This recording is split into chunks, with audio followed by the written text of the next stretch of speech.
Tim, do we have a new paper with all the, Committees? all the reps? Yep, it's on the website already. Is it? Yeah, you bet.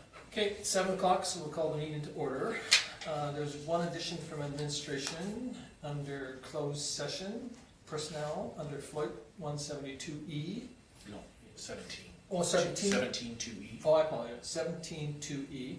And pending, there's no motions or anything come out of it, so we'll probably just end prior to our meeting, prior to going in, Recording. the recording part, and then we won't come back into session again probably after that. Is there any other additions from anyone?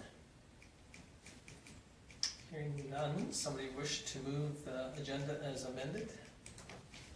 Okay, Lyle? Okay, any question on Lyle's motion? Hearing none, we will call the question.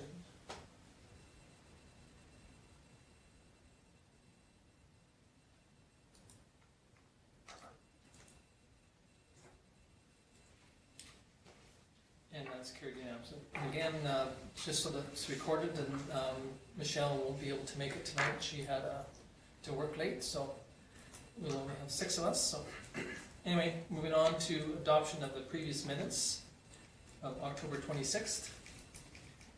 Somebody wish to move George Lee? Any discussion on George Lee's motion? Hearing none, I'll call the question.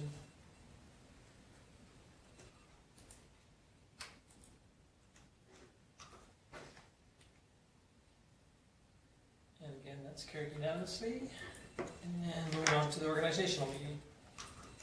The same date, October 26th. Any questions on? Okay, all moves. Any discussion on Paul's motion? Hearing none, we'll call the question.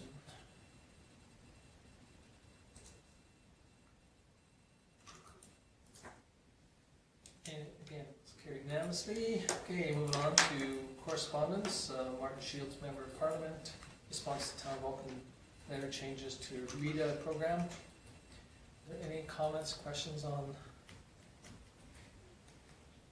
Pretty short and sweet. It is.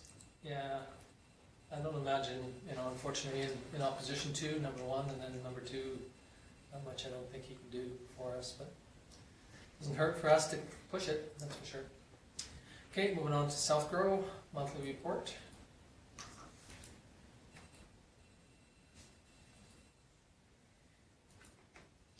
Any questions, concerns? Okay, hearing none, we'll move on to CUPE, commencement of bargaining. So I'd just let everyone know we've arranged our first meeting for November 16th. And as you all know, as per our personnel policy, I negotiate on your behalf and then bring it to you guys to approve. So, How many do we have? union employees? Yeah. 7. Sorry? 7. 7. Just the. Just the public works. Okay, and moving on to from the Office of the Minister of Municipal Affairs, any? Sounds very dismal. Most positive letter we've received from Municipal Affairs. Yeah, unfortunately, I think that we all kind of knew that things were coming that way. So, somebody have any more discussions on the correspondence? If not, somebody wish to? Sorry, Lorna, sorry. Yeah, I mean, Okay, thank you. we received. Okay, Laura moves it for information. Any discussion on Lorna's motion? Hearing none, we'll call the question.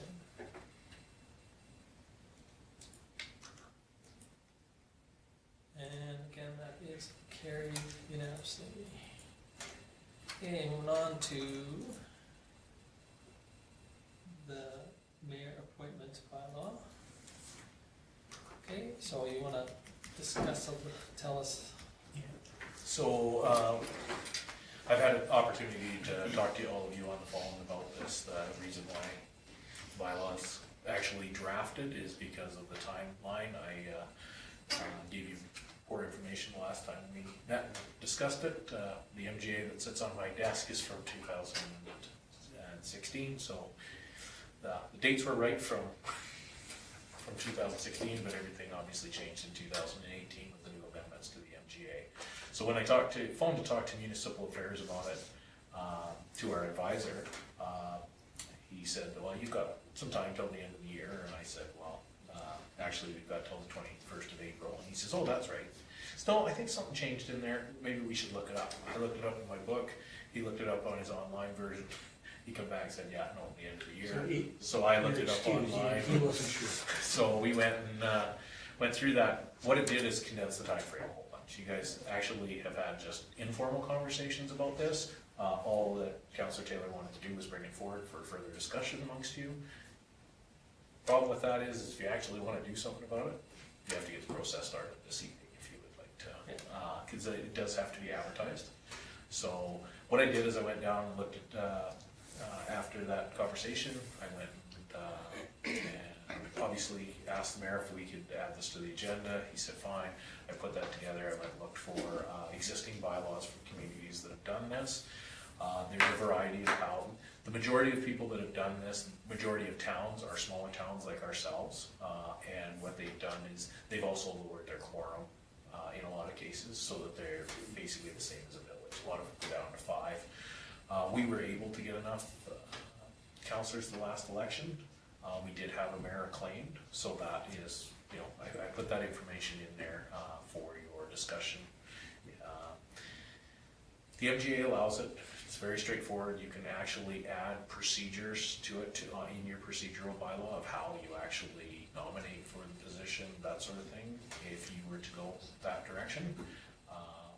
One of the ones that, one of the communities that I reviewed, they do it based on votes. So whoever got the highest number of votes in the election is the first nomination for mayor, and then they have the ability to accept or decline. And then from that purpose forward, you can also include experience. So if somebody had 10 years experience, they can be the first nomination for. So, and, yeah, so there's options in there. Your procedural bylaw also doesn't need to be amended until before the election. So again, it does give you some time with that for the fundamentals of it. So if we put this forward tonight and publicize it,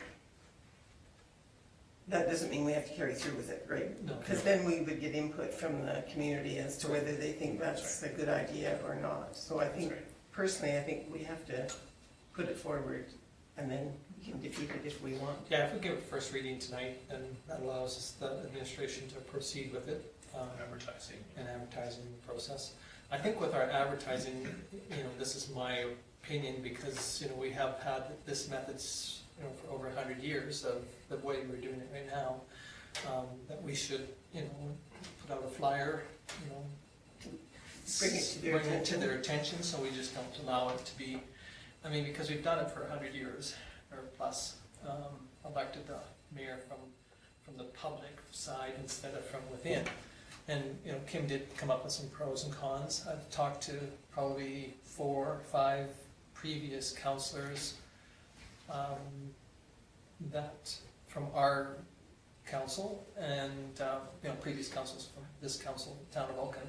And I talked to a couple from other municipalities that elected or appointed their chairperson. And, you know, they talked about the pros and the cons to both too. So I think that it's something that, you know, again, there is a perception sometimes that could be correct or wrong on either side, whether you vote for it or against it. So, but this, like Lorna said, this would give us the opportunity to put it forward, give the public an opportunity to voice their views if they so desire, and go from there. Well, I've talked to 5 people about this, just citizens, and not one of them is for it. Yeah. Everyone I've spoken to has liked the idea of voting their mayor in. Yeah, like the one I spoke to today was quite adamant that way. Yeah. You know? Yeah. And I spoke to one who was a previous councillor and they were very adamant to go the other way. So, Yeah. you know, Yeah. I think, try and gather some information. I mean, I mean, like I said, there's some many pros and cons to it, and like this one today had brought up a couple other cons to it.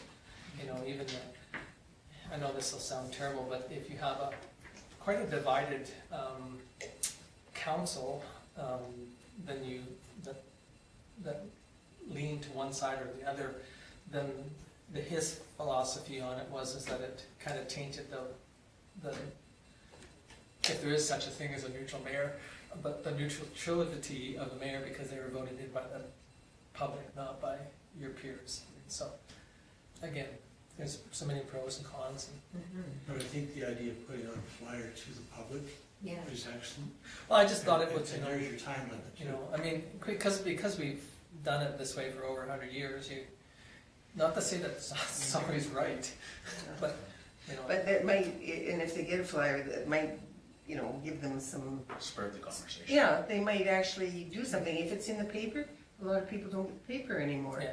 If it's online, you may or may not get what you want to hear, it depends, but, And like on all 7 of them that I've talked to, I was the one that brought it up. They weren't the ones that brought it up to me. So I don't know how many people out there in the public know that we're even proposing, you know, changing that philosophy. and I had one person that didn't even realize there was any other way you could do it. Yeah. And they said, well, I don't really care, I didn't know there was another way, so, Yeah. like, okay, No, but if they know there's another way, now they've got some time to think about it. yeah. Yeah. This person isn't gonna change their mind, but it was worth asking. Yeah. But again, you know, I think that by giving it first reading allows us to start the process, and if it's approved, great. If it's not, great. We just move on with what we've been doing. So, I mean, I think that this gives an opportunity for the public to look at it. You know, we've talked about it for years doing it, and never have ever brought it forward, so. Did you, when you were doing your research, did you come across any places that wish they hadn't gone that way? I actually did the majority of it online and through Municipal Affairs, so I didn't see. Didn't really talk to Yeah, I you? didn't. It was. But the next council could change it back if they didn't like it. You That betcha. was amazing, Yes. yeah. You betcha, like, yeah, that doesn't mean that it's written in stone forever. No, it would be fixed for 4 years. Correct, you betcha, for 4 years. And then again, like Kim said, the procedure bylaw, when we come up with a process, whether it's by votes or by, you know, nominations from the floor, from within, or whatever. I mean, that's up to us to set it for the first year. And then the next council could change that process too. You know, they In the bylaw to go back to the way it was, would have to just go through exactly the same procedure where a year before the election, it would have to go through, be advertised and receive 3 readings. Right now, it's the status quo because you're doing it the way the MGA sets out. All you're doing is taking advantage of a provision in there if you would like to appoint the mayor from within. So. I can see the public, or some of them anyway, really wanting to elect the mayor themselves. That's just people I've kind of talked to. So I don't know. It would kind of be nice just to try it for, if we could only do that for a year and see how it worked. So, just for some background, because I know you're gonna do the reading, but just to help put information into a mail note that we would give to the residents, do just the statement and then a response? Or do we want to try to include, because again, like I said, these pros and cons that I put, they're not inclusive, like there's so many other Oh, yeah. goods and bad. Do we want to get into a bunch of detail with that, or just council's put this up for discussion, and we'd like to see a response by X date, so that it can be. I think it might be advantageous to put some of the pros and cons in and just say there are others on both sides. Okay. Just to get people thinking. Okay. Yeah, because some of them might not theoretically understand the repercussions either way. Right. Repercussions maybe not the proper terminology, but I mean, you know, the Implications. implications either way of making people. So, yeah, we could come up with some pros and cons. If you guys can think up some more, you know, Do you wanna use the existing list we have, I guess, is the question? Well, we got 3 cons, if we put 3 pros with it. Okay. And which ones are the highest priority for you guys? I First can one, we can come up with another con, probably quite easily.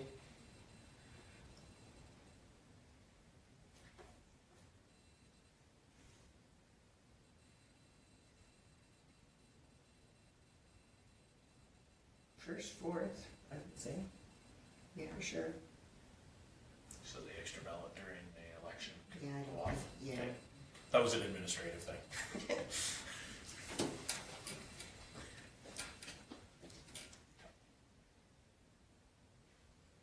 Like the first 3. Mention the 3 cons. Okay. My opinion.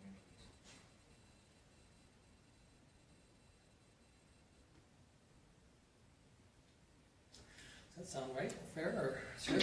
Yeah, gives 3 pros, 3 cons, And I think that the comment that Paul made too about, you know, these are a few of the pros and cons, and I'm sure there are lots, you know, other ones that you can type things, so We'll I'm do, sure you we'll can do word some it. wording with that, and then, we'll send out the form with a for and against in, with it, that can just be, dropped off or mailed back, or phone call, or Yeah, sure. somehow communicated, and then we'll just tally and bring back, the responses that we received. And then they have an opportunity too to come to an open house anyway if they so desire, you know, and. Yeah, you don't have to do a public hearing for this one. We don't? Okay. No, just advertise, so, So just advertise, okay. you could hold a public hearing for it It might be advantageous. There might be an opportunity. at the December 14th meeting. Yeah, So, when giving, you could give first reading, and then at next meeting, because of the advertising, we'll, set a date for public hearing. Sure, why don't we do that too, you Because know? then you can advertise it as well. Again, just give the opportunity for the public to realize that we're potentially changing something that's been in existence for over 100+ years, so. We could do that motion tonight as well, that you do a public hearing on December 14th, or, is that the? Yes, Just when you're talking public hearing, like that people come into the meeting, and then you limit how many people can. I don't imagine we're gonna get a whole lot of people come in, but just with COVID, that just kind of stuck in my head. right, we may have to limit and bring people through the doors, depending on the weather, that sort of thing. I mean, that would be cool if we had a bunch of people come through, given their. Yeah, Yes, for sure. and again, too, you know, we might be able to say that too, you know, we would request that, you know, you give us notice that you're wishing to attend the public hearing, or public meeting. And you may not have to do a public hearing now. You could just do an open spot in council at the December 14th meeting, and if you would like to be put on there, that way we can identify people and we can, You know, because that way then we can know that we're gonna get 10 or 15, and then we say, well, our venue's not big enough, so we're gonna have to find a different venue to have it in. Or do it like you said, you know, give each a 2-minute or 3-minute slot where they walk in, do it, then they leave. Yeah, type thing, so, okay. So we'll have 2 motions then, the motion to, by first reading. first reading. If that's, somebody wishes to move it first, I guess. Okay. George Lee then, moves it, for the first reading. 93-20. Okay. Any discussion on George Lee's motion? Hearing none, we will call the question.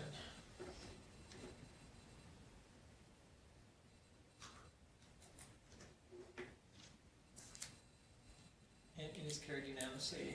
Now, we need a motion to Public hearing on, public, and also to send out a flyer, is that, you want both in this same motion, or sure. to advertise, Laura moves to advertise by a flyer and our normal regular method, and also, To schedule, public hearing for December 14th.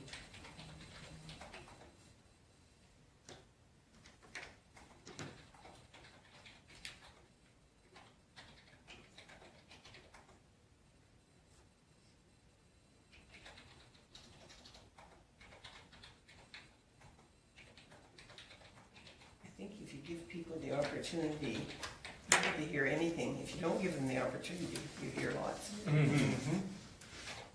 So that was Florida that we had the motion for December 14th public hearing and advertising with a public flyer. Mhm. Okay.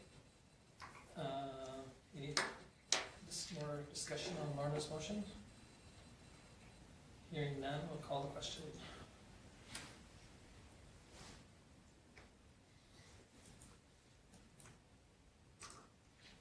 And that is carried no? It's defeated, carried. Yeah, it's carried, well, it's carried, but it did probably be there for a second. Anyway, it's carried unanimously. Okay, thank you very much, and we will move on to current business. I have to read this. As per section 172 of the Municipal Government Act, I am required to disclose a pecuniary interest in this matter. I recognize that a decision of Town Council on this topic may directly impact the monetary value of my adjacent property. Okay, thank you. Julie has stepped out at 7:21 from her position.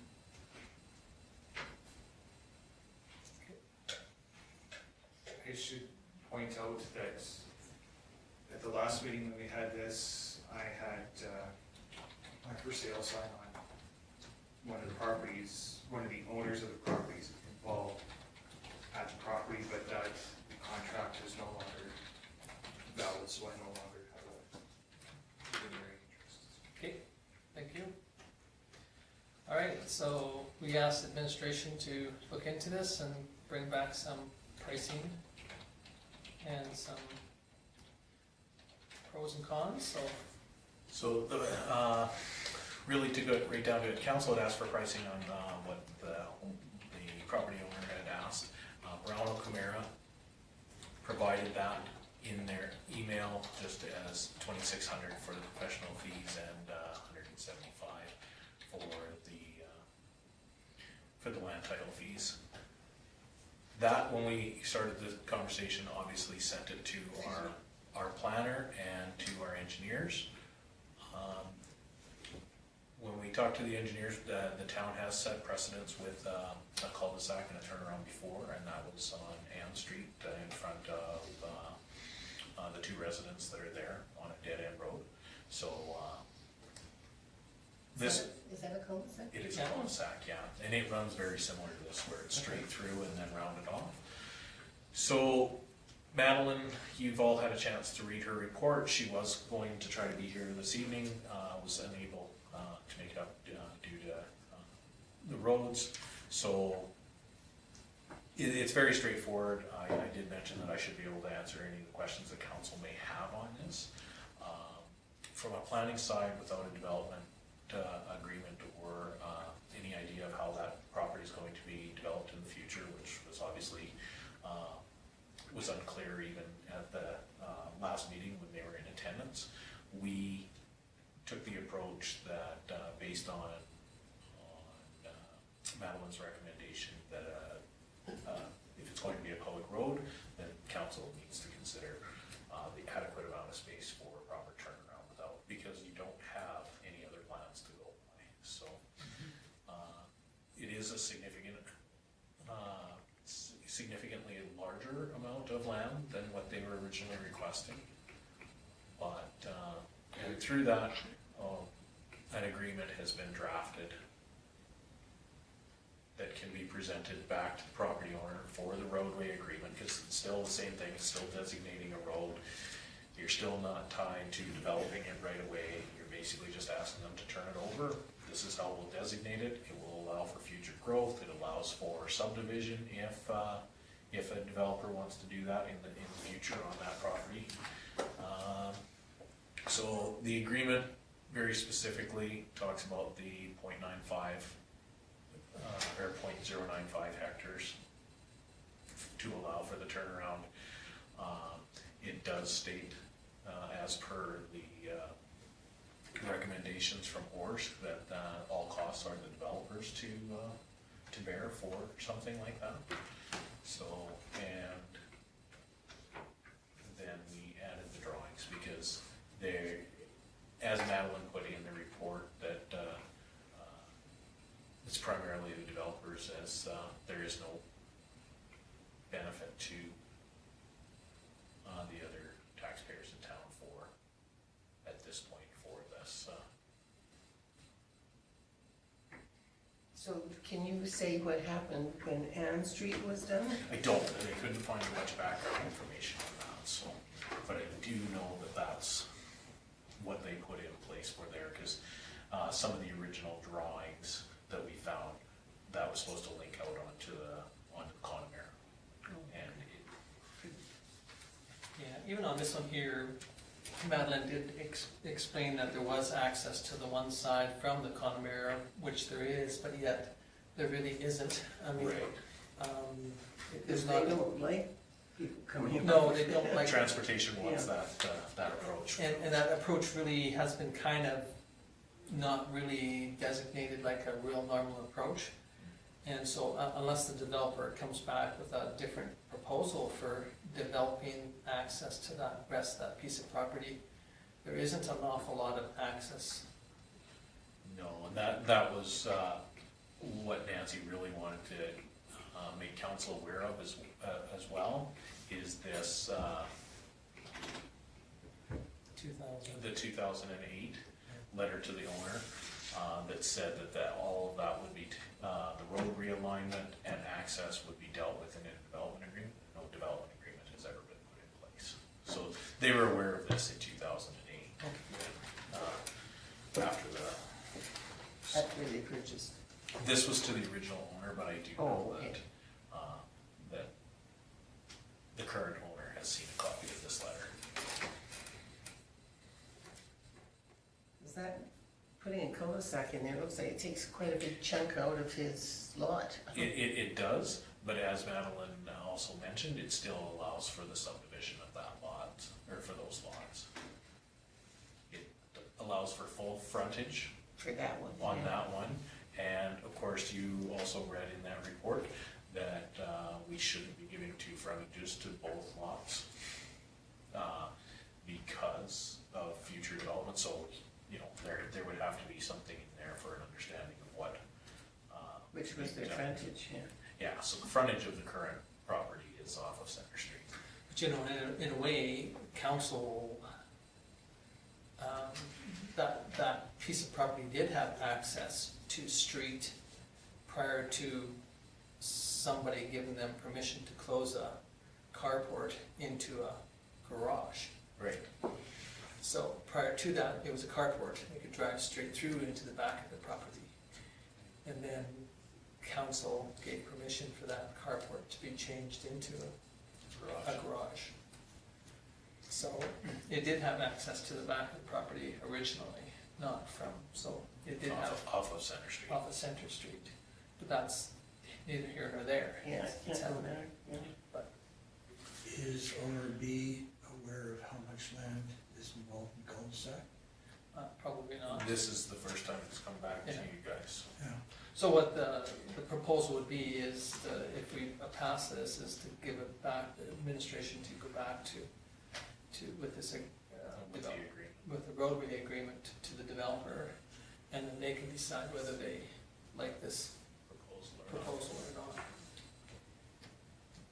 But right now, they could, I guess B is one down by the Connemara, right? Is that the one we're calling B? Yes. Yeah, Yes. but right now, if they were to sell it, they could sell it saying it had access from the Connemara, or from Elizabeth Street, or whatever. I don't know if they could legally say they do have access to that, because I don't think it's a registered access off of the Elizabeth.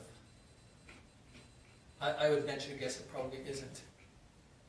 So when they went to, So, but right now they do have access off of First. because they can come in the back right there. Right. Yes.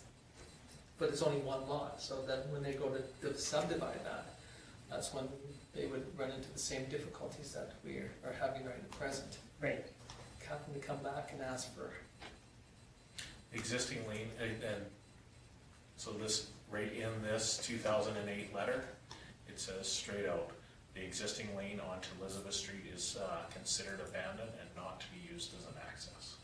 So that was in, that was in 2008, so that access Okay. is not a true access, and that was based on, and I do know that it was roped off for a while, I do know that it's been open recently again, but that is simple as it's rewriting, it is bringing this letter to their attention.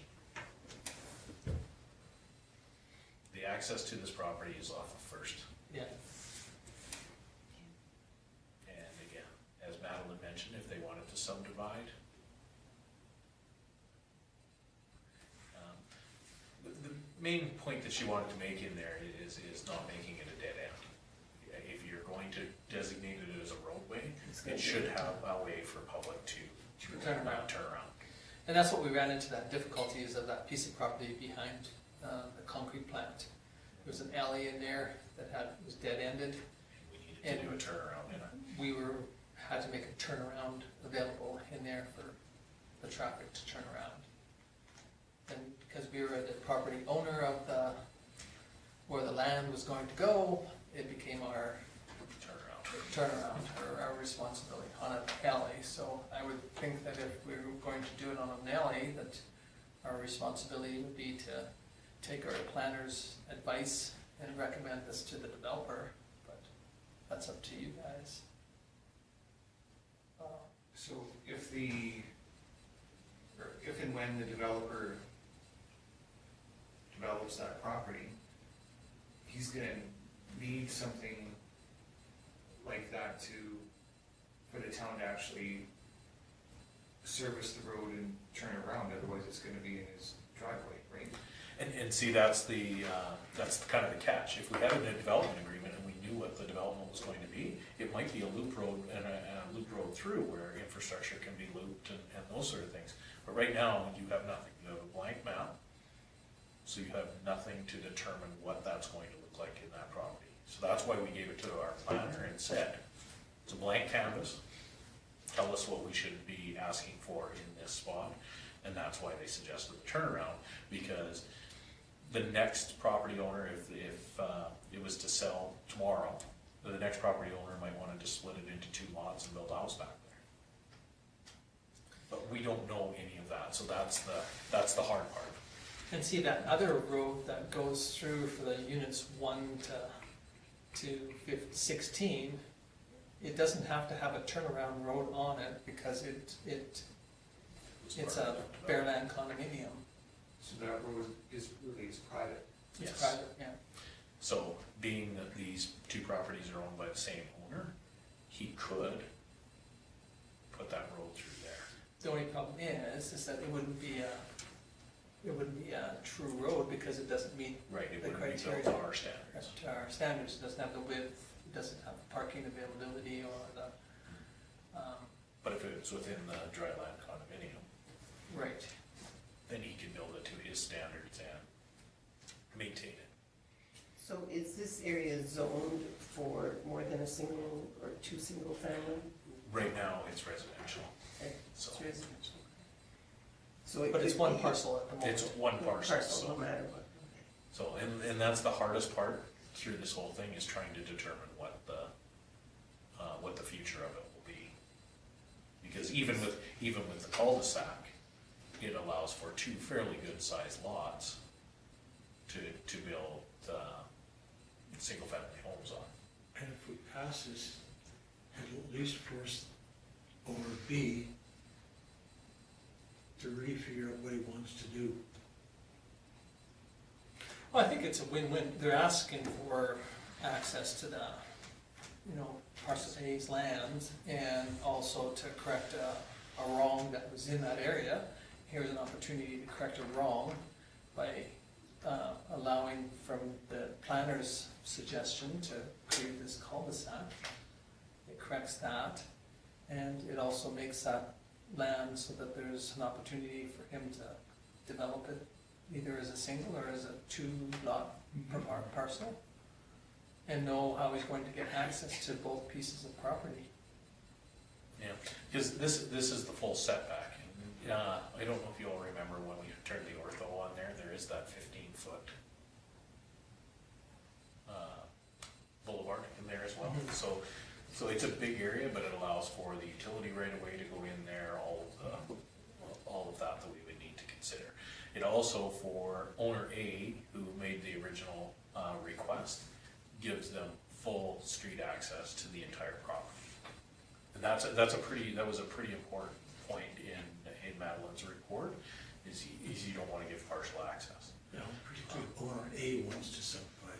Yeah, that's right. Yes, based on that, because something that needs to be considered is, again, the dual accesses as well, because they would need permission to have that next access back there as well. So if we didn't do this and owner A wanted just to keep it for their own, would they have to pay frontage on both Only if the there's, street and that, like for their sidewalks or the pavement or Well, anything? and you'd only pay frontage if there was a local improvement tax. But Okay, so if we do develop the cul-de-sac, will there not be a? It would be just like a regular, Okay. and there already is a local improvement in that area. So theoretically, for the developer, if this is put there, then it would be easier for him to subdivide that parcel into two lots. So instead of him having one big lot, he could still have two decent sized lots, and there would be street access to both. So that could maybe work in his favor. I mean, it'll be smaller, but instead of selling one lot, he can sell two lots. The big question then becomes servicing and that sort of thing, because at this point, and that's something that Madeline also talked about in her, is council deciding development of that, because of course, right now,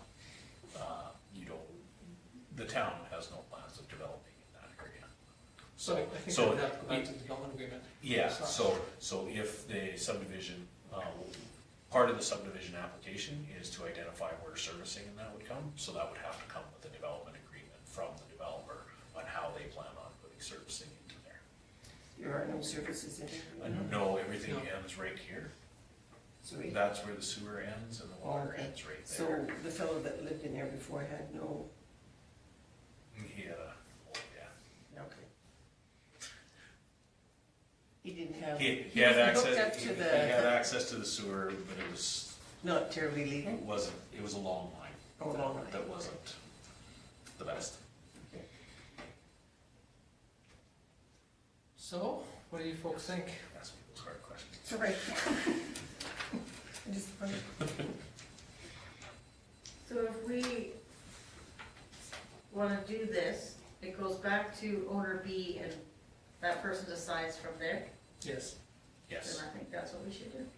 You know, if we approve the recommendation that we enter into a, To this agreement as This presented agreement, or amended. So if you want to amend the agreement, then that goes, takes it back to the developer and say, here's what our planners, this is what is recommending to you, and here's how it would go, how it would work.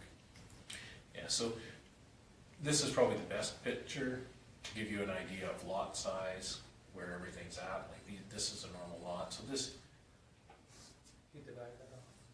this being divided off here still makes pretty decent sized lots compared to, everybody knows who lives in that house, I believe. Yeah, And it's a big lot with a nice house on it. This is a little deceiving because there is another lot line through here, because there's a house here and a house here. yeah. So there's plenty of room to do two single family dwellings in there. But if the plan is to extend this dry land condominium through this property, then this also puts in, kind of that nudge to get to that development agreement side of this. To be completely honest, if the idea is just to sell the land to somebody else and let them do it, then, they may not even like this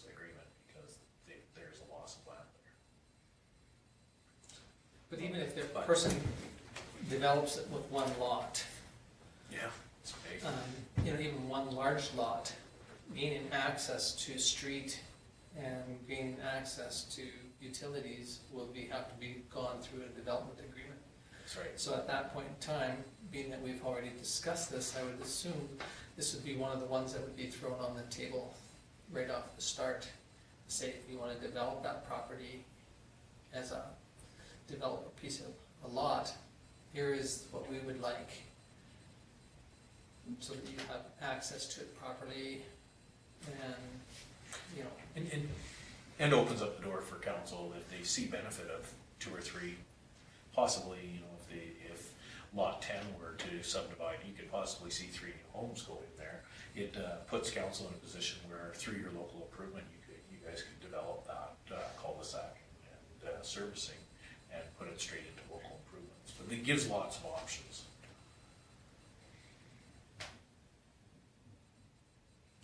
Well, personally, I think we have a planner for a reason, and so I think we should take her suggestion. Since I know nothing about, It's hard to guess what that use will be without knowing. well, yeah, I think that's the hard part right there. If we knew what was going to go there, we might have a better idea. Well, and if owner B just had it up for sale, it doesn't seem like that person wants to do the developing themselves, right?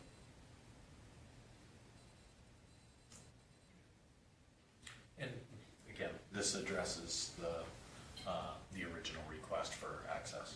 yeah. So, So does somebody wish to, well, Make the motion. okay, as it is written? as presented. Okay.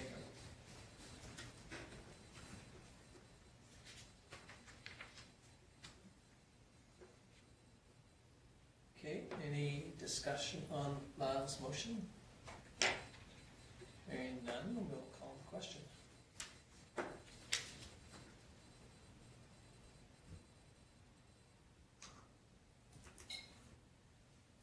It is carried unanimously. Okay. Okay, so drug is back in at 7:43. Thank you, George Reed. Okay, moving on to the Calgary Home and Garden Show. We didn't put a recommendation in here, we just basically wanted to throw it out there that the Home and Garden Show is coming up. As you guys are the ones that man the booth, it is in Calgary. Wanted to get your feelings on whether you would like to participate. If you decided that you wanted to cancel, the funding would be covered under that operational funding that we receive from the province for canceled events.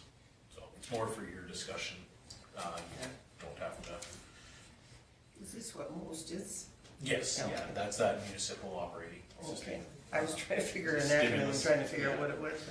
Yeah, sorry. No, that's fine. So Yeah, if it's canceled, do we get to keep the $2,433? If they can, they'll probably move it to the next year. Okay. I would guess, or possibly refund if we're not coming back. So, but if we go with it and then we can't get in there because of COVID, then we lose that money, right? No, it's covered by most. Yeah, It's well, yes, we would lose yeah, to them.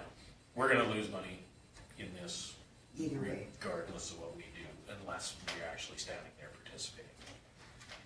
the only problem we're gonna have is that, you know, this is only 3 months away. I guess Nancy has 3.5 to, months. yeah, Nancy has to start organizing and getting people lined up, all those things.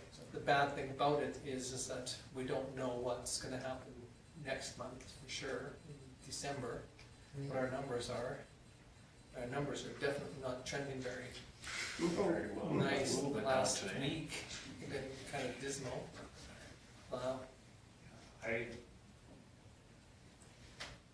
At this point in time, I'm not comfortable going. I think it would be, in my opinion, I don't think it would be good for, I don't see the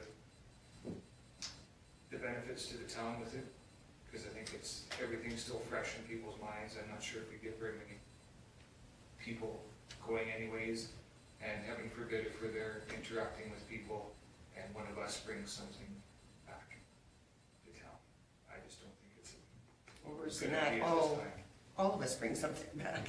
Yeah, and so, I mean, it's a year off. I mean, we can visit it again. And one thing we can do is, the booth is already paid for, it's non-refundable. We can leave it there if things change, and council's opinion changes, then, but we just won't do any further planning. We won't start putting stuff together, that sort of thing. Is that, because, and then we, on the other side of it, if the numbers keep trending high and they do cancel the event, then hopefully they'll move that deposit to a 2022 for us. So it's paid for now already. For now. And If you- if we canceled now, could we get it back through most? Oh, yes, we'll be able to recover the cost if you cancel now. If you want to leave it sitting there in case things change by February, It makes you no won't difference. lose that money. So we're not canceling, we're waiting for them to cancel it. Does that make sense? Yeah. But our money will come back through most. Yeah, we'll Most claim, likely. yeah, if you don't participate in it, we will claim it as a loss due to COVID. Oh, okay.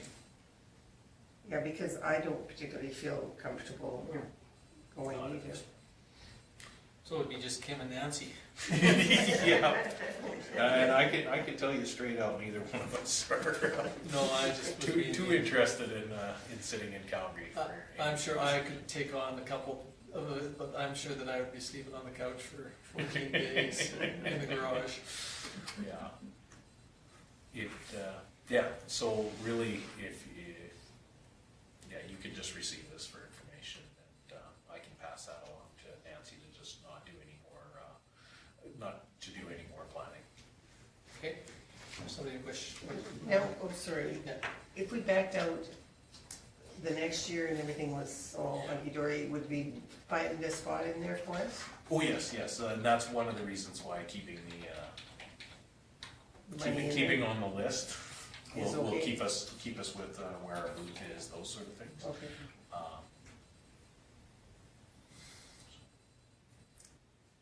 Okay. So you can receive it for We need somebody to move it to the commission. Paul? Receive for information. Okay, any discussion on Paul's motion? Hearing none, we'll call the question.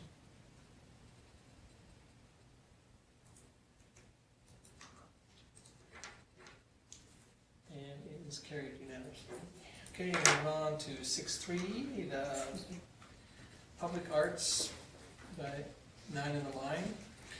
So, as you can see, as per our policy, you've all had a chance to read the report. We've asked the 911 Art Society to submit an application. First, we had to address the Trexies that have already been, Existing. they're already around. So they provided us a list with the locations.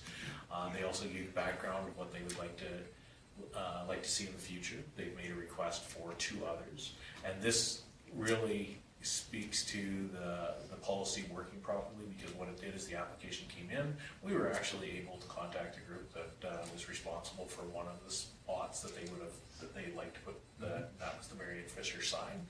When we contacted Communities of Bloom, we're responsible for going through the same process with council, asking for permission and that to install the sign. They said that they prefer not being installed on that sign. So it made it very easy to bring back to council that we've gotten good public engagement on that sign. So what we've done is they provided a list of where they currently have installations, and basically put it together so that council can approve in one big motion or 3 smaller motions. If you would like to, you can approve the previous install, basically grandfathering them in, and then ask for future installations to be looked at on a case-by-case basis, which if they're going to do a couple a year, it's a simple application like this, gives us time to find out, where it's gonna go, the impacts. One of the big things that, those of you that have been on the tourism committee for any amount of time is the impact on our brand as well. If CBS isn't in line with it, could end up with some trouble with that, so, this one falls in line with that, but of course, there's also some concerns by, the development officer, community services, and public works and administration as well, that, we don't wanna oversaturate as well. So this gives council, the ability to, as each one's installed, to review how many are out there. Because we're only looking at the signs that are installed on public side. As you all know, these are also in just about every storefront downtown as well. So, just, so that you can gauge the saturation of it within our community as well. So the other one that they have suggested for this year is on the post at the little library at the arena, and the group that put in the little library said they have no issues with that going there. And then obviously the one for the Marion Fisher Park site, they requested that that be denied. So yeah, unless there's any questions on it,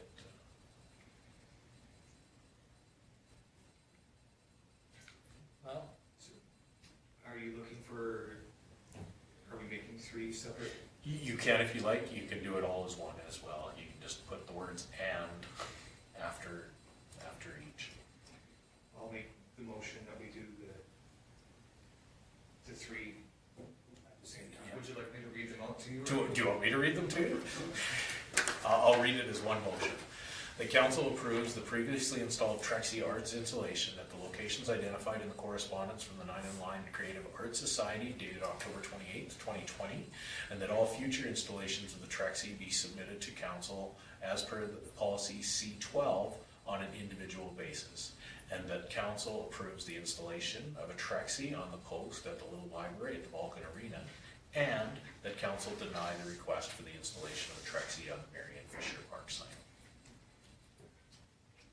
okay. I'll move that. That's a big motion now. Any discussion on Lana's motion? Hearing none, call the question.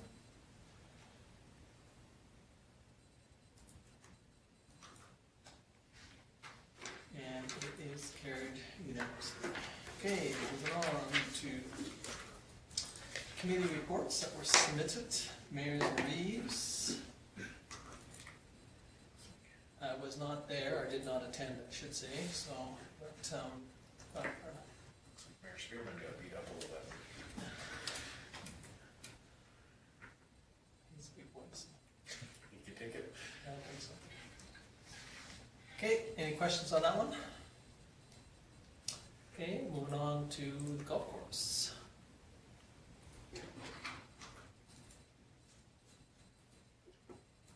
Paul, has there been any other feedback about the trees disappearing?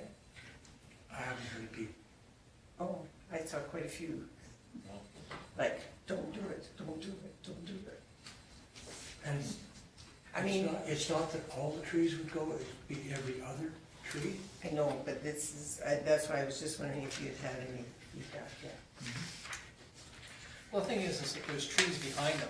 It's just like the ones that we did along, Elizabeth, By Marion Fisher. by Marion Fisher, where other trees were planted when they got growing so that they had a good start in life, and then the other ones were removed.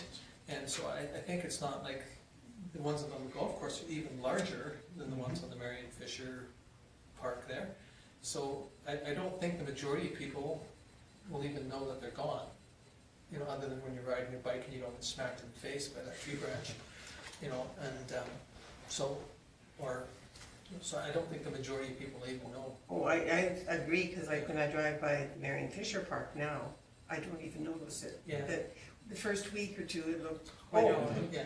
and then it was. But again, I think that Paul's comment too is that, the way the utility company hires an arborist that does what they do to the trees, it shapes those so that they, curve around a piece of wire, isn't what I would call attractive either, so. Aesthetic value is somewhat less. So I think that personally, but again, you know. No, I just was curious to know, just because I had seen several comments and they were all, you know, deadly against it, but I just wondered if they bothered to phone the golf course to find out anything. I've not heard of Not, yeah, I'm quite sure they do. And I mean, I'm the original tree hugger that there is, like, when they had to cut 5 down in my yard, I just about had a nervous breakdown, but, you know, 2 weeks later, you don't even know they're gone, and the other trees have done very well because of it. I just had one removed on my boulevard.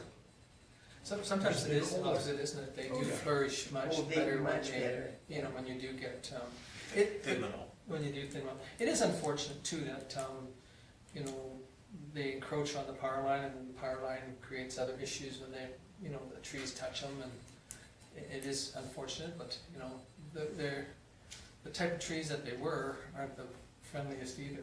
Yeah, the fortunate thing, the elms that are, the other trees there tend to go this way as opposed to the poplars, which are going vertically. And they only have a certain lifespan Yeah. anyhow, so. Okay, any other questions for Paul on the golf course one? And you'll note in the treasurer's report, there's a fair chunk of change profit this year. And I would like the town and the golf course to sit down and negotiate about that.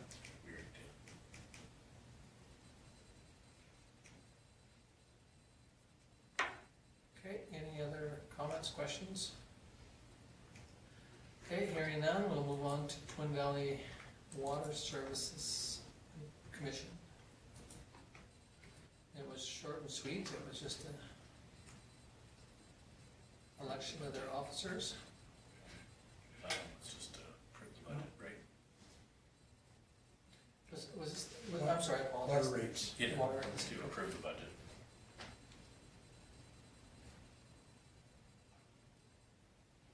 Okay, anything else on those three? Somebody wish to file the committee reports? Okay, Laura? Okay, any discussion on Laura's motion? Hearing none, we'll call the question.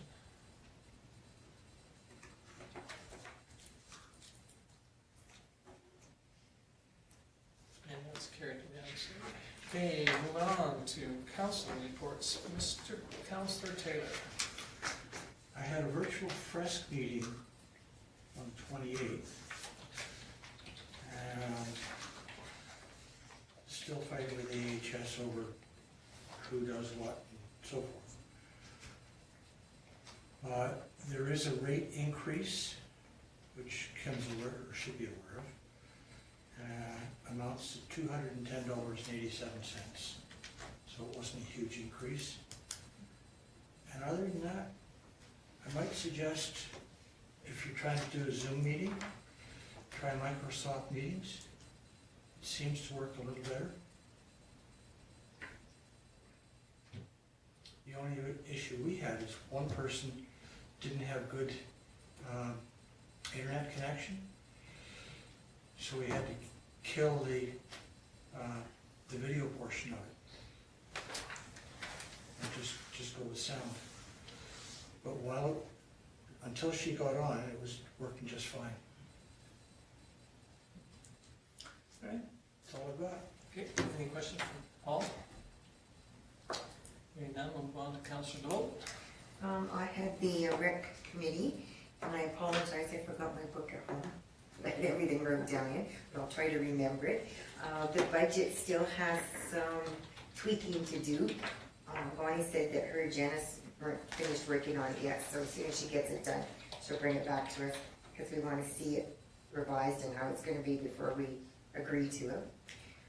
We talked about the Trexie, the guy. We sat for 10 to 15 minutes and got a lesson on COVID from one of the members. What else? Oh, Bonnie was saying that once they get the inside done with the building and everything, she's going to try to put together a tour for the rec committee to go through, so. And, I think that was about it. I can remember it off the top of my head, so my apologies for not having my book with me. That's no problem. Any questions for George Lee? Just, question regarding the pool, is the camera still? Yep. Going? I think so. But she's gonna take us inside the building, once they get the building done, and then we can have a whole tour of, because, there was 3 of us that was in person here for the meeting, and the other ones were on Zoom and that, but nobody has really been in even to look at the pool from the rec committee or the building or anything. So it's kinda gonna give everybody a chance to go in and take a look at it. I was just curious regarding the camera, just with the incident that they had there. Oh, with the, power We're cords. trying to work. Okay. Yeah, so, Actually, just a thought relating to the pool and photographs, would it be advantageous, that photograph you sent the other day, to give that to the advocate? Well, it's on Facebook. Yeah, it's been distributed to all. Yeah. Yeah, like I was talking to, and I've talked to 4 Lions Club members that all have seen it before. I believe they might have put it on their website. So, oh, and there was a suggestion, I forgot about this, that, putting, people's names up to nominate them to be the first person to go down the slide. You can't say the first person to swim in the pool because that's already been sold. And that's somebody that they bid on that for the candidate thing that time.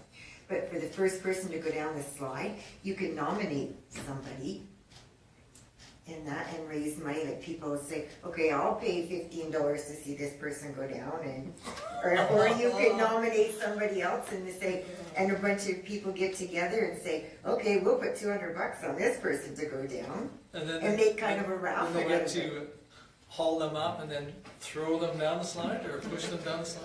Well, Turn some turn of the them, cold water on, about halfway down. to turn the water off. Oops, It was they kind started, of but they a- didn't end up coming down. What's going on here? We thought, well, maybe that would be an idea to get the public involved and generate some income. Okay, sounds like a Yeah. good suggestion. The one issue on that is the pool will have been open for 6 months, or sorry, 2 months before you actually have the grand opening. No, but I mean, the people that are gonna get to swim in it the first time Yeah. are not gonna be the ones that are gonna be there for the grand opening. They're gonna get to swim in it in May, not in July. Yeah. So They you could go could, down the slide then too. yeah, they could. Well, it they depends. could I go mean, down that was to the- go for a the swim. line, It didn't say anything about going down the slide. I mean, that's like George Lee says, that may be another one that, Well, this is when whoever hates going down slides the most, you get most of the Yeah, money or for you them. could, you could go, say if you wanted to go down the slide, Oh, you you don't. could, well, don't say it, hypothetical. Okay. But you could go and say to people, will you sponsor me to go down the slide? And then you could get money, you could get sponsors and that to do it, and then turn all the money over to the pool committee, like towards the swimming pool at the end. that sounds like a good idea. I think that it should be explored. Yeah, that's what we thought too, we thought that could be fun. There was a couple of names thrown out there that we thought, yeah, I bet you people would pay to see him go down this slide. But And is one of them sitting in this room? no, it's not sitting in this room, I'm not saying he doesn't belong to the town. Oh. Okay, Yeah. anything else, George Lee? Nope, that's all I got. Any other questions for George Lee? Okay, thank you. Councillor Magnuson. I didn't have any committee meetings, but I did have a good conversation with a resident regarding our downtown.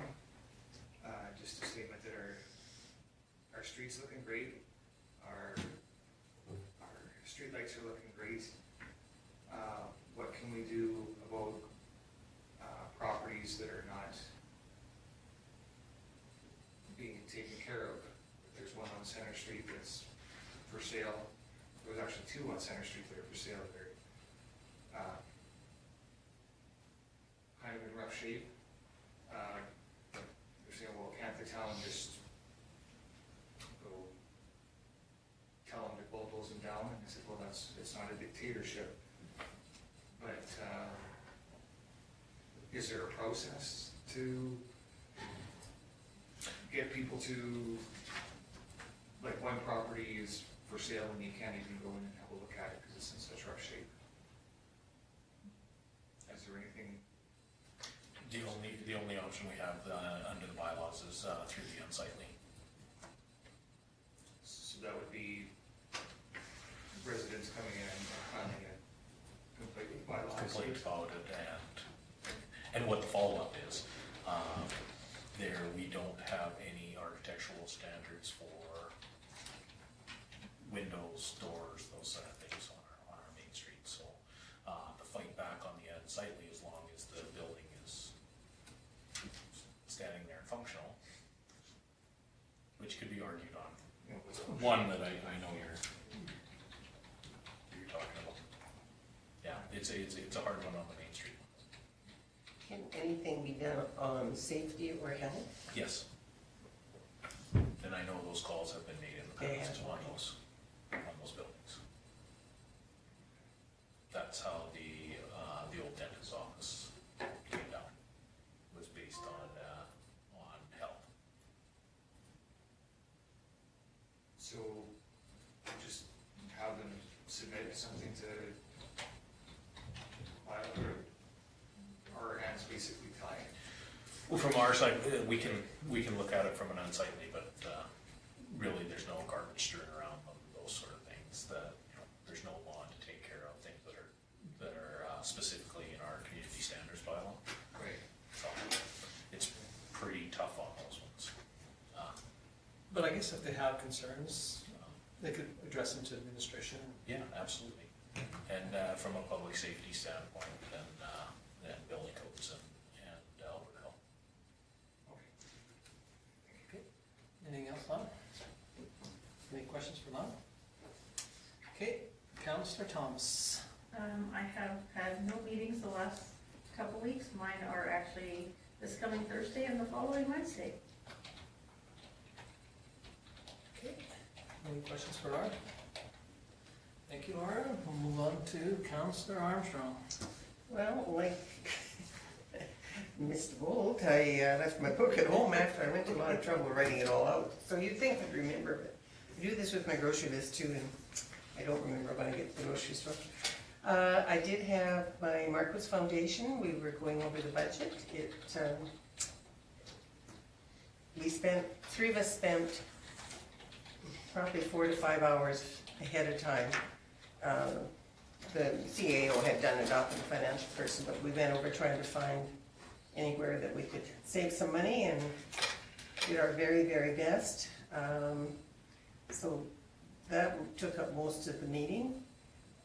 Then I had the Vulcan County Health and Wellness Foundation, and here again, I don't have the actual term, so if anybody wants to look it up, if they want to text me or phone me, I can look it up. But Alberta Health Services put out an interim report of what's going on province-wide, not just Vulcan by any means.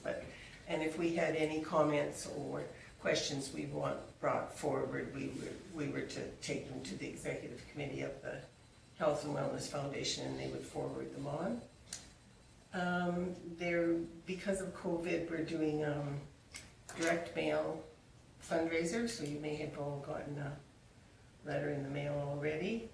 And we're encouraging trustees to look through the list of donors from the past, and it goes on for quite a while, and see if we could find other people that we know in our circle of friends or acquaintances, to see if we can't bring in some new, hate to call it blood when you're talking about a hospital, but someone that might be interested in donating to the foundation. So we have a little bit of a time for that too, and we're trying to get that done by the end of the year.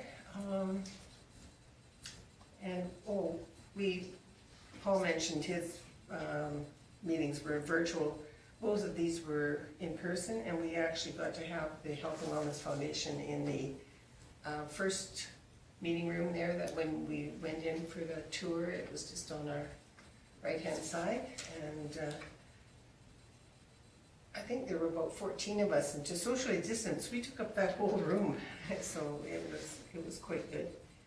And it is a lovely facility. I have something that has nothing to do with my 2 meetings, but I want councillors to think about this for the next meeting. I have been approached or contacted by a few people lately about, does the town of Vulcan not have a mask bylaw or policy? And so I would like you, while you're doing all your other information seeking for mayoralty ideas, what people think, if that's something we want to put in place. Ideally, I think it should come from the province to mandate if we had to do it or not. But I do feel like we're going into kind of a rough time right now, and if that's just one little thing we can do, I would be all in favor of it. But people think about it and maybe talk to other people and see what they think, and I'll bring the motion forward at the next meeting if that's okay. I could actually add it to the agenda if you would like for the next meeting for discussion if you. Yeah, I would like everyone to, I'd like the public to know that we have discussed it at length. I think we have discussed it in bits and pieces at times, but I think maybe just because we're going into the Christmas season. So are you bringing in a notice of motion to recommend that we implement a mask Yes, bylaw? and then. So that, Okay, that's different. that's Oh, different. Oh, what Oh, were you thinking? if you wanted me to just put it on the agenda for As a discussion discussion, for the or do next you want meeting, a motion? Well, to- whichever, or do you want me to develop a mask bylaw? no, okay, we'll just have a discussion first and see where that goes. And then if we need a mass bylaw, we'll put that into a later one, Okay, so then you'd know that it wouldn't happen until the till new year. January. Okay, And at the rate it's going, I think Dr. Henshaw might preempt you. Implement That's that. okay, and that would be perfectly fine. Yes, for the next meeting for November 26th, I can put together some information for council discussion. Just, That yeah. okay. Anything else, Ronna? No, Okay, anybody got any questions for Ronna? Okay, moving on to me, I just had a couple, pool, and as you can see, they're moving right along, and, things on the inside are moving probably faster than some of the stuff on the outside, but they're getting ready to pour concrete soon, so. And then I had a solid waste meeting that was moved from 7:30 to 7, and I thought it was at 7:30, so I missed the first 10 minutes, and so they had an election, and Ryan Fleetwood is the vice chair, and Ron Wickstrom is the chair. And they're working on the budget. It's been beat up and pushed and shoved and to try and get it so that it's not quite so scary looking. But there will be an increase on both pickup and also on tippage or the operating of the rest of it. Huge discussion on the recycling. You know, recycling costs the municipality about $250,000 a year. Now, we have done some number crunching to see what it would cost if you eliminate recycling completely and just put it all into the transfer, you know, what the difference would be, and it works out to about $100,000 that you'd save if you eliminate recycling completely. But I think that most of us don't have enough. We still believe that the public is requesting us to do some recycling. But it is not a break even, it is not even a minor amount, it's quite a bit. So anyway, I've got 3 or 4 meetings coming up this week, but SEWA, we had a huge discussion with a couple members of SEWA for our AGM on November 27th, and it was decided to, because of the COVID cases, that we will go and do it by Zoom. And so if you're interested in participating, it's on November 27th. I can send out the information. I was, Yeah, sorry, That's okay. for clarification, I was gonna put it in the correspondence. They had the meeting, then they canceled the meeting, and now they've moved to Zoom, so there was quite a bit that happened, and the Zoom was this morning, was it not? that's right, because I So- spent an hour and a half on the phone trying to explain the philosophies of the 3 methods there. So That's why it didn't make the agenda. Yeah. There was a motion made at our last meeting to have a meeting, a physical face-to-face meeting for the AGM and set an agenda for it, and so that people that wish to attend. And then we discussed having it both ways, in person and by Zoom, and then looked at all the logistics behind that, and then finally we just finally made a decision. And there was some people that, you know, were asking that we just not have an AGM and go that direction, but I think in the end, the discussion was to go ahead with the AGM on 27th, and so Kim can forward that to you if you wish to attend. You have to be invited so that you can. RSVP first. Yeah. Okay, other than that, that's about it for me, unless you got some questions.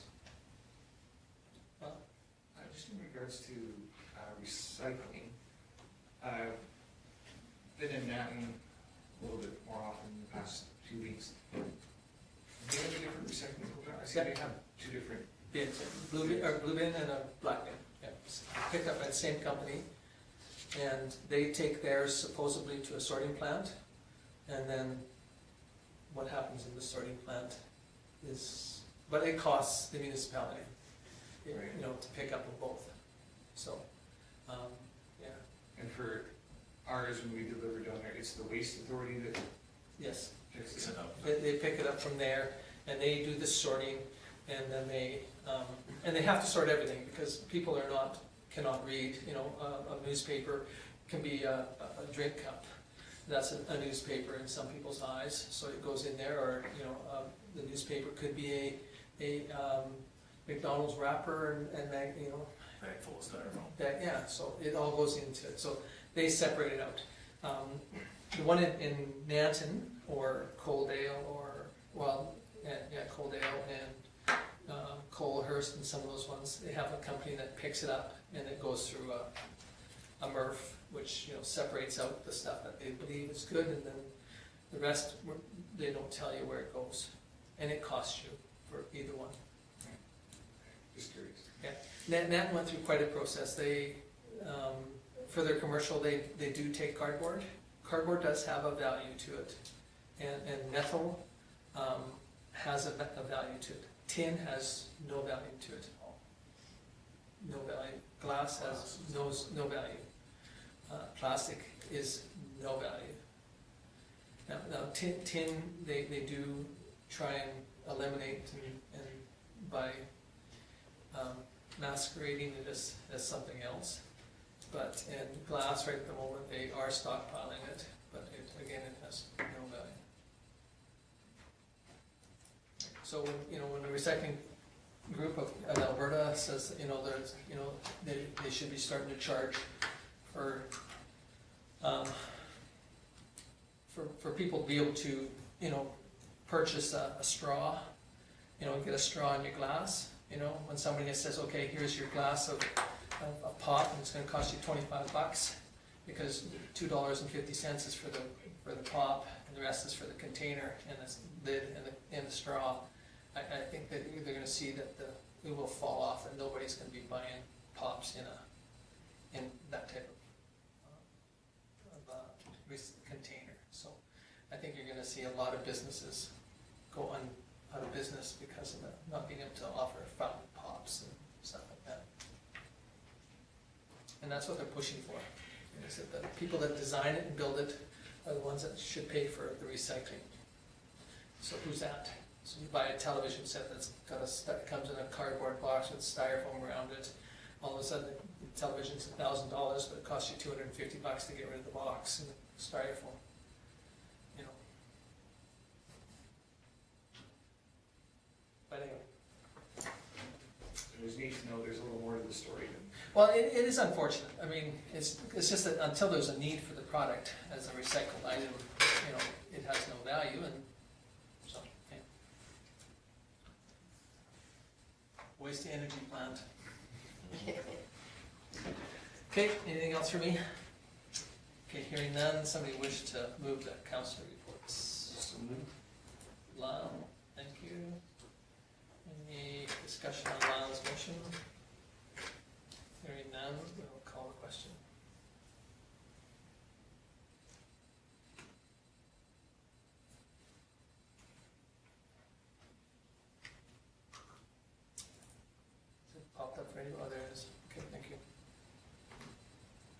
there's only one didn't pop up on, but it's carried unanimously.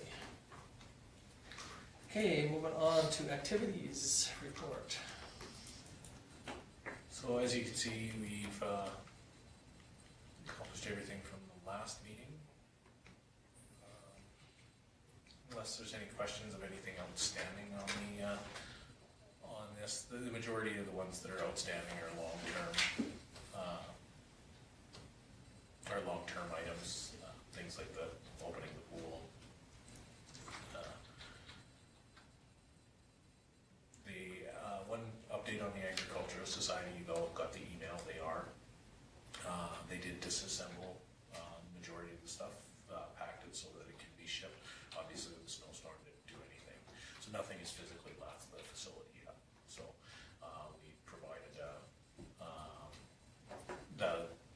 re-provided the list that was provided to us, so that they know exactly what can go. And Friday heard from several different people with different opinions of what's going to happen with that moving forward. So hopefully that will move forward. And yeah, Stu's been keeping an eye on making sure and just making sure that the inventory is where it's supposed to be. So that's the only update on my management report, unless there's other questions. No questions? Okay, move on to the reports and ICO. Yeah, so my CAO report, as Paul mentioned, through the golf course, I did sit down with 3 of their executive members to discuss the revenue. They are looking at some grant funding, applying for some matching grant funding so that they can do some capital projects on the golf course. There was talk of some irrigation things, and those sort of things, some capital upgrades to the facility. You saw in the report, number 7 holes, and paving, those sort of things. So talked to them about that. They did want to know how, the profit, we went through their agreement, and so one thing that they're doing is earmarking to reserves, as Paul said, that you guys are all aware of.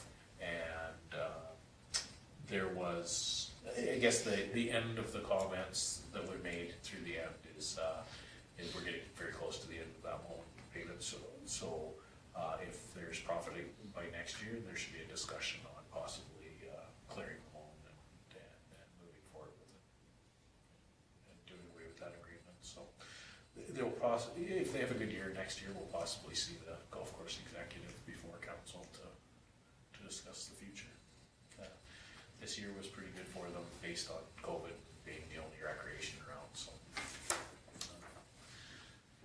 I've been doing quite a bit of research for CUPE, just basically doing research inside the Consumer Price Index. It's kind of an interesting year for them. I don't envy them at all. All of their collective bargaining agreements have come to an end, so they're doing all of them at this point. So again, I'm meeting with them on the 16th, and we'll move forward with providing each other with the information so that we can draft a new agreement for council's review.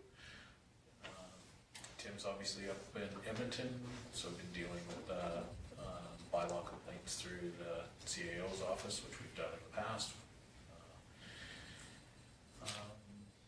Again, put a little bit of a rush on that bylaw for appointing the mayor. I appreciate everybody taking my phone call and letting me give you the heads up about that. And yeah, other than that, the Ag Society, which I've given you an update on, I attended golf course executive meeting here at the office, pool meeting, as Tom said. Starting to make pretty good progress on some finish up. They're actually talking about occupancy and inspections with the HS, how that will go. I attended the certification advisory committee meeting in Edmonton. I was straight up in the hotel to the meeting, back to the hotel, back home. So it was fairly uneventful. And yeah, unless you have any other questions for me. Okay. Hearing none, we'll move on to the development officers. I should mention that nobody else put it in their reports either. We've been beaten a bit budget up like crazy, every department head, fall of administration, and it's been an ongoing thing, especially, all the councilors seem to phone and say that their committees' rates are going up. So, seems to be a common theme, so we're gonna try to put everything together for you for the 12th for a good discussion.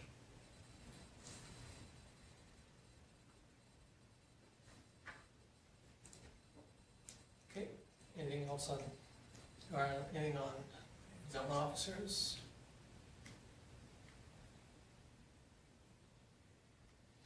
When somebody gets a temporary shipping container permit, how long is temporary philosophy on that? I don't know the exact dates on it.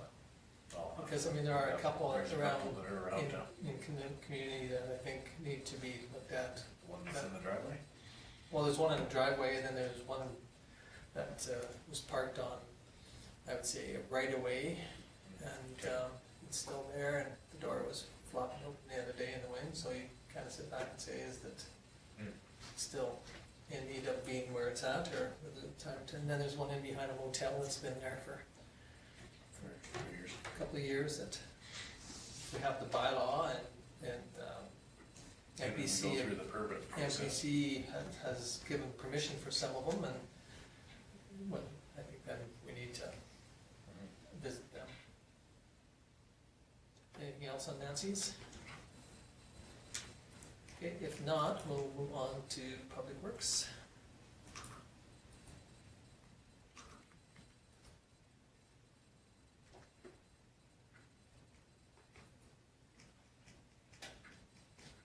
So the lights at the tourist center, are those that strip around the outside, or is that inside? They were working on inside lights, yeah.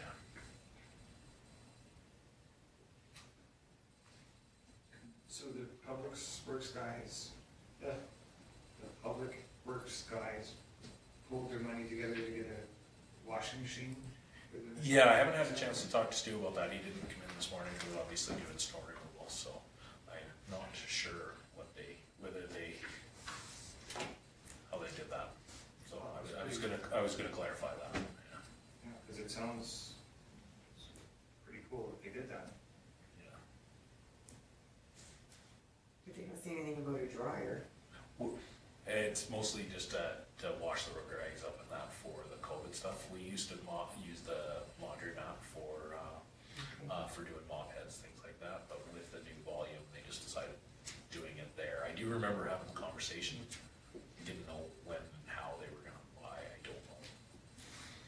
Was there not money, put us extra money for dealing with COVID? Well, I'm sure there probably is for cleaning and. Yes, and that. yes. So that probably went to that, but these guys put the money. And I don't know if they're going to, like I said, I need to do a lot of clarification on it, because I don't know if they're gonna take it back to the shop and put it out there when they're done with it at the arena, or, because there used to be a washing machine out in the shop as well.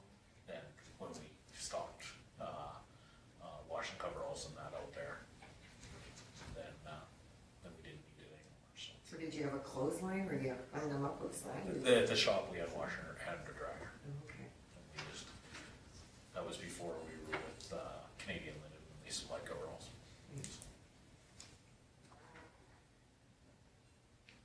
So snow removal and sanding. It's getting to be big already, and it's only November. Yeah, and lots of people do ask throughout the year for our snow removal budget. Those of you that have been through our budget the last few years know it's just diesel and time. Wear and tear on the equipment, that's what our budget is.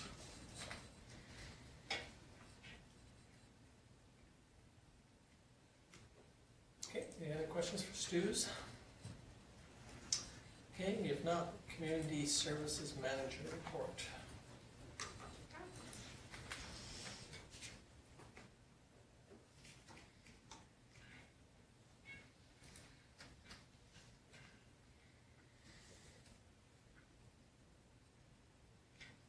Public art one under this.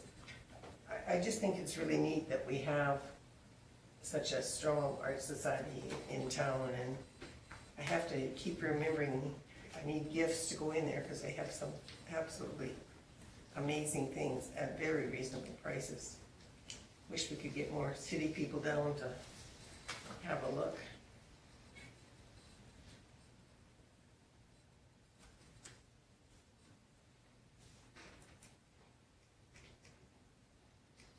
You can thank them for, on the tourism side, for putting in the numbers for the months from 19 and 20, I appreciate that. Yeah. Just kind of shows you like, COVID 2020, August was better than August of last year by a little bit, and April and May was kind of sad, but Yeah. First January, February, the year before it wasn't. Yeah. yeah. Okay, any comments, questions on Bonnie's? Okay, move on to the fire department.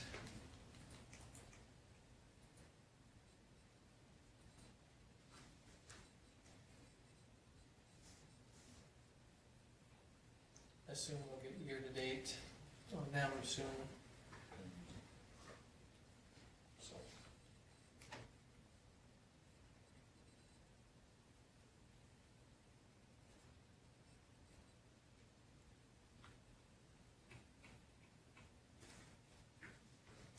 Okay, any question on Peter's report?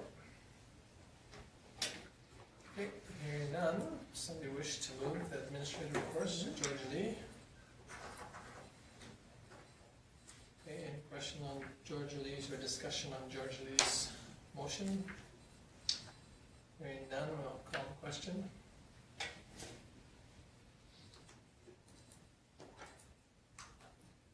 And it is carried unanimously.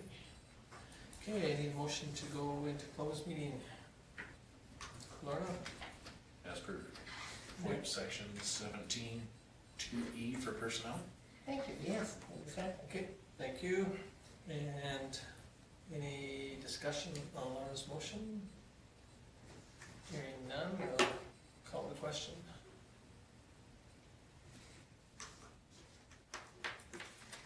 And it is carried unanimously, so we're in at 8:33. And there is, this is just for information, so as Tom mentioned at the beginning of the meeting, I'll stop the recording now because the only motion that will come after will be for the adjournment. If everybody's in agreement with that, I'll stop the recording.